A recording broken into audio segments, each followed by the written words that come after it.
Saat kita akan menyusun strategi berjualan, tentunya ada hal yang sangat penting untuk kita pahami. Dan hal inilah yang sangat berpengaruh dalam keberhasilan strategi jualan kita nantinya. Kira-kira apa aja sih yang harus kita pertimbangkan?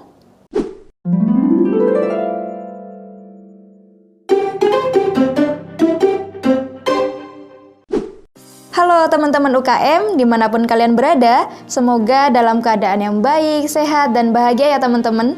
Kali ini pokok pembahasan kita adalah menyusun strategi jualan di Shopee dengan memahami pola pelanggan. Dari sebelum membeli hingga akhirnya memutuskan untuk membeli produk kita di Shopee teman-teman. Nah loh, ternyata ada ya perjalanannya. Ada dong, coba teman-teman perhatikan gambar berikut. Ada 4 proses. Yang pertama, calon pelanggan melakukan pencarian di Shopee. Kedua, calon pelanggan mengunjungi produk kita.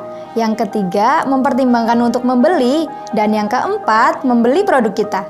Di tahap pertama ini, calon pelanggan kita sedang melakukan pencarian mengenai apa yang ingin mereka beli.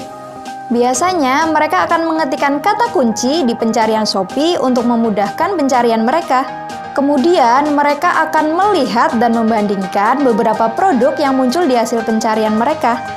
Perhatikan kata atau kalimat yang dicetak tebal ya teman-teman. Apaan coba? Yes, kata kunci serta melihat dan membandingkan. Jadi, kira-kira apa nih yang harus kita lakukan? Kalau berkaitan dengan kata kunci, simpelnya teman-teman harus men-setting search engine optimization pada setiap produk teman-teman dengan baik. Hal ini udah pernah kita bahas kok di video sebelumnya. Silakan cek di video ini ya guys. Atau kalian bisa cek di kolom deskripsi. Kita harus membuat judul dan deskripsi yang sesuai dengan kata kunci yang sering digunakan oleh pelanggan kita di Shopee. Ini bisa dibantu dengan iklan kata kunci supaya produk kita muncul di baris pertama. Sehingga peluang kita di tahap ini bisa lebih besar. Nah, kemudian pada kata melihat dan membandingkan, apa yang harus kita lakukan? Curi perhatian mereka.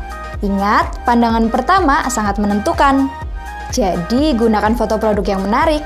Masuk dalam tahap kedua. Ketika kita lolos seleksi dari calon pelanggan hingga akhirnya mereka mengunjungi, membuka, dan melihat-lihat produk kita, mereka mulai melihat dengan detail produk kita. Jadi, yang perlu kita lakukan untuk bisa lolos seleksi di tahap ini adalah membuat deskripsi produk yang menarik, menjelaskan detail serta kelebihan dari produk yang kita jual. Hal ini bisa diperkuat dengan infografis atau detail gambar yang ada di foto produk kamu. Nah, setelah kamu lolos di tahap kedua, pelanggan akan mulai yakin untuk membeli.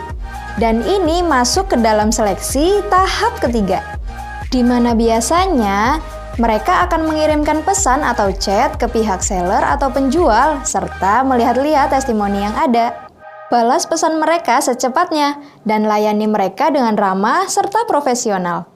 Jangan slow respon ya, supaya mereka nggak kabur dan memilih belanja di toko lain. Kita ada juga dong tips dan triknya di video ini. Sembari menunggu balasan, mereka biasanya juga melihat-lihat testimoni loh. Ini memang susah kita akalin. Kita harus memiliki testimoni serta rating yang baik untuk meyakinkan mereka. Susah diakalin bukan berarti nggak mungkin kan? Buruan cek video ini guys, sebelum kompetitor kalian tahu triknya. Nah, setelah kita lolos seleksi di tahap ini, berarti pelanggan sudah yakin untuk melakukan pembelian produk kita guys. Selanjutnya masuk ke tahap keempat. Pelanggan akan melakukan pembelian dan berharap produk yang mereka beli cepat sampai ke tangan mereka. Segera kirimkan pesanan mereka. Usahakan melakukan pengiriman di hari yang sama, supaya pelanggan merasa puas dan memungkinkan mereka untuk repeat order. Ngomong-ngomong, tahu nggak kenapa kita gambarkan dengan bentuk segitiga terbalik seperti ini? Karena dalam setiap tahapannya akan ada persentase pengurangan jumlah calon pelanggan.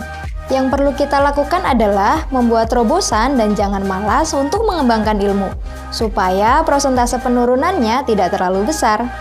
Tidak ada cara singkat untuk membangun bisnis, kita harus pintar mengolah strategi untuk bisa memenangkan pasar. Manjada wajada, barang siapa bersungguh-sungguh, maka akan terwujud. Oke, sekian video kali ini, semoga bermanfaat. Jangan lupa like dan subscribe channel Deka Studio. Apabila ada kritik, saran, atau masukan bisa ditulis di kolom komentar ya. Maju terus UKM Indonesia. Dadah!